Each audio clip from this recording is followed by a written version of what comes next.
Alright, so torque, represented by T, is a tendency of a force to rotate an object about some axis. It is a vector quantity. The formula for torque is represented by rFsin theta. Here's a diagram to represent torque. F is an applied force. Theta is the angle with respect to the horizontal. R is the distance between the pivot point and the point where F is applied. D is the perpendicular distance from the pivot point to the line of action of F, and is represented by the equation r sin theta. The line of action is an imaginary line extending from the tail of F, and D is the lever arm. Based off the equation of torque, what do you think the units are for torque?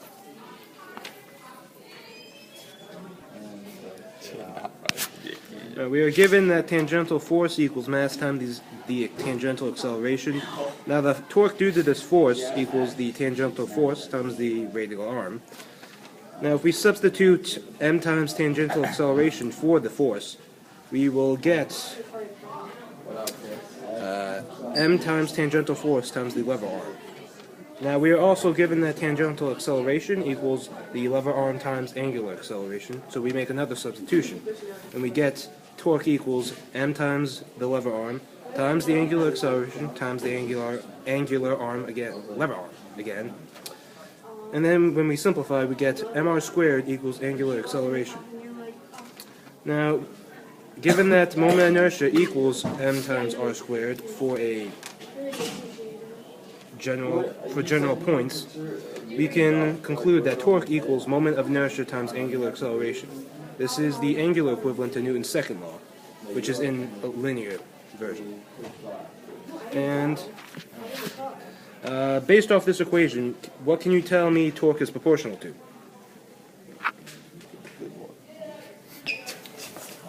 This is the net.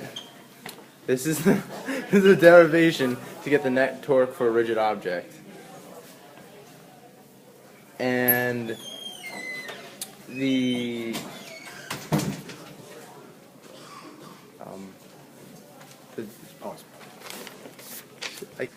what you want to remember is that the net torque equals the angular integral of. Okay, the important part to remember is that the net torque of a rigid object equals the angular acceleration times the integral of r squared dm. The rest is just the derivation of how to get it.